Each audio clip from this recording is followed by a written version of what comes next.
seréis como dioses. Esa es la gran mentira. Seréis como dioses.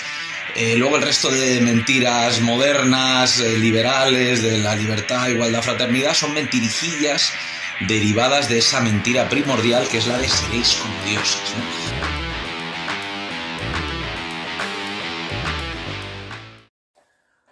Hola amigos, vamos a hablar hoy de España y la muerte, porque sabéis que en esta etapa de confusión, en la que la gente se agarra a cualquier ideología o espiritualidad de segunda, pues lo que predomina hoy son los hábitos atómicos, los gurús de la productividad, del mindfulness y de todas estas paridas, ¿no? El Eckhart Tolle, la psicología moderna, toda esta de andar por casa del Santandreu, de esto de deje usted de sufrir y no sea pardillo.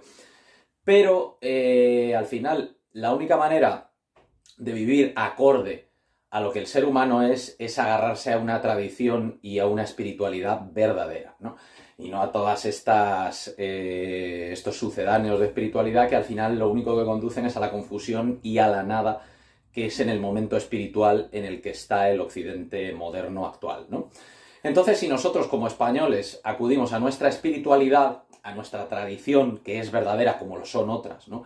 Que las que son verdaderas, de verdad, pues podemos ir, por ejemplo, al Siglo de Oro o un poquito antes, donde dentro de esa tradición cristiana encontramos joyas auténticas de perlas de sabiduría a las que nos podemos agarrar, por ejemplo, para afrontar la muerte, que es el gran miedo de la humanidad y el gran miedo sobre todo del hombre moderno, porque no tiene nada a lo que agarrarse, no tiene una espiritualidad, no tiene una tradición a la que agarrarse cuando llegan las angustias de la muerte, que a todos nos llegará tarde o temprano. No solo la propia muerte, sino el miedo y no tener nada sólido con lo que afrontarla. Pues por ejemplo, si empezamos a bucear en la tradición española, pues podemos encontrar una joya fabulosa que cuando yo era pequeño se leía en el colegio, pero que ya tristemente está muy olvidada, que son las coplas a la muerte de su padre de Jorge Manrique. Jorge Manrique era, como muchos españoles de esa época de monjes e hidalgos, hombre de letras y de armas, que de hecho murió en un lance de armas defendiendo los derechos de Isabel la Católica frente a Juana la Beltraneja, y murió joven. Y cuando murió su padre, Rodrigo Manrique, pues nos dejó esa breve pero fabulosa reflexión sobre la muerte, ¿no? Entonces, en las coplas a la muerte de su padre, que de hecho lo tengo aquí, las obras completas de Manrique, se nos habla de esa vida efímera, fugaz, sobre todo esa vida centrada en lo material, que nos ata a los acontecimientos y nos hace ser juguetes del destino en lugar de ser dueños de nuestra vida y observarla desde el centro, desde una espiritualidad clarificadora y que nos haga contemplar la vida y la muerte desde la verdad de lo eterno, ¿no? Entonces, Jorge Manrique pues hace esas famosas reflexiones sobre que la vida es como ríos, las vidas humanas son como ríos que van a dar a la mar, pero la mar está más cerca de lo que nosotros nos figuramos, ¿no? Pero la gran reflexión de Manrique es que hay tres vidas, ¿no? Manrique además era caballero de la Orden de Santiago y en casi todas las órdenes iniciáticas hay tres jerarquías iniciáticas en el camino de perfección espiritual. Y digamos que estas tres vidas que enumera Manrique se puede establecer un paralelismo con esos tres grados iniciáticos. La primera vida es la vida material, la vida delectable donde moran pecados infernales, que nos dice Manrique, que sería la vida de los apetitos materiales, el que está cegado por la materia y que no hay nada más que eso, ¿no? Y ese está aterrado ante la muerte porque, claro, la muerte le arrebata todo lo que conoce, que es lo material, ¿no? No hay nada más que lo material. Hay una segunda vida que Manrique nos dice que es superior a esta, que ya sería un grado superior, que sería la de la fama gloriosa que acá dejáis, ¿no? Y él habla de su padre, que fue un gran caballero, Rodrigo Manrique, maestre de la Orden de Santiago también, y bueno, que está bien, pues eso, si a través de lances, de armas o de letras tu nombre pasa a la posteridad, dejas un legado, pues evidentemente es una vida superior a esa de los puros apetitos materiales. Pero tampoco es una vida eterna ni verdadera, porque la única eterna y verdadera es la tercera que nos enumera Manrique, que es la vida del alma junto a Dios. Y todas las obras de nuestra vida nos tienen que encaminar a esa vida eterna y verdadera. Si citamos textualmente una parte del final del libro, que es como el gran Rodrigo Manrique, maestre de la Orden de Santiago, padre de Jorge Manrique, afronta la muerte, pues él dice textualmente, que lo cita Manrique justo al final de la obra, es una obra muy cortita que se puede leer en 45 minutos prácticamente y que es una auténtica joya, ¿no? Y al final Rodrigo Manrique dice: y consiento en mí morir con voluntad placentera, clara y pura, que querer hombre vivir cuando Dios quiere que muera es locura.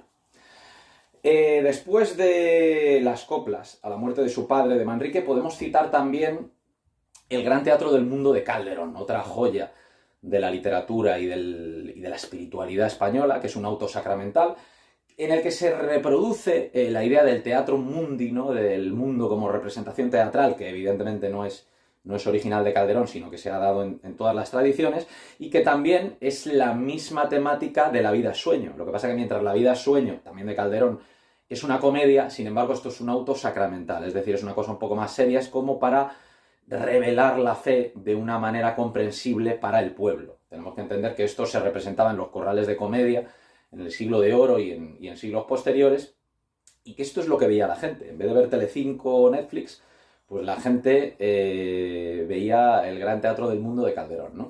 Entonces, en el Gran Teatro del Mundo de Calderón se nos ofrece esta visión de la vida como representación teatral, en la que el autor, que es Dios, aparece al principio y al final, ¿vale? Esto es lo mismo que nos dice la tradición taoísta, que nos dice que la voluntad del cielo aparece con el nacimiento, porque nadie se puede resistir a nacer, y aparece con la muerte, porque nadie se puede resistir a morir. Eso no es voluntad del hombre, sino es voluntad del cielo.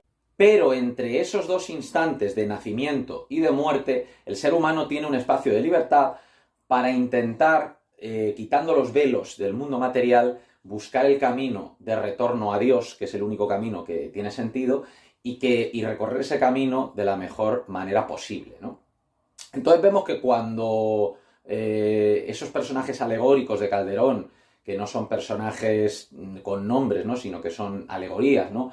La monarquía, la religión, el mendigo, la discreción, la hermosura, tienen que abandonar el mundo, a todos les viene mal, ¿no? Quitando los que están sufriendo mucho, que contemplan la muerte como una liberación, a la mayoría les viene mal y dicen: no, yo es que tenía que hacer unas fotocopias, tenía que pasar la ITV, no me viene bien abandonar el mundo en este momento, pero como veía la tradición taoísta de manera acertada, nadie se puede resistir, y cuando tienen que pues colocarse delante de ese juez inapelable, que es Dios, ¿no? Que es el autor del Teatrum Mundi, de la vida como representación teatral, pues tienen que rendir cuenta de lo que han hecho en este mundo y de lo bien o mal que han representado su papel. El papel que les tocaba no les corresponde a ellos elegirlo, porque es el cielo el que se lo ha asignado, pero sí responderemos de lo bien o mal que hayamos hecho nuestro papel. Entonces, un mendigo que hace bien su papel es superior a un rey que no ha estado a la altura de su dignidad. Otro aspecto esencial que vemos en Calderón, por ejemplo, cuando la hermosura abandona el mundo, ¿no? La hermosura, que no es solo la belleza física, ¿no? Puramente exterior, sino es el brillo, el éxito, la fama, esa cáscara puramente exterior, que el que se queda en las apariencias cree que ese éxito de este mundo ha sido es lo máximo, ¿no? A lo que puede aspirar el ser humano. Pues la hermosura, claro, protesta a la hora de ser requerida por la muerte y le dice textualmente: no, que yo soy flor hermosa de tan larga duración, que si vio el sol mi principio, no verá mi fin el sol. Y la muerte le dice que en el alma eres eterna y en el cuerpo mortal flor. Pues ese es el nivel de Calderón, y ahí encontramos un montón de enseñanzas valiosas para afrontar la muerte y también para afrontar la vida. Y como última perla de sabiduría de la tradición hispánica, de ese gran siglo de oro, ¿no? Bueno, Manrique algo anterior al siglo de oro, pero Quevedo y que es el del que vamos a hablar ahora, y Calderón en pleno siglo de oro, vamos a hablar de La cuna y la sepultura, que es una obra ascética de Quevedo. Todos conocemos al Quevedo burlón, satírico, de la novela picaresca, de la poesía en la que se ríe de la nariz de Góngora, del amor más allá de la muerte, ¿no? De aquellos versos fabulosos, ¿no? En los que decía aquello de serán ceniza, más tendrá sentido, polvo serán más polvo, enamorado, eso de que el amor nos hace inmortales.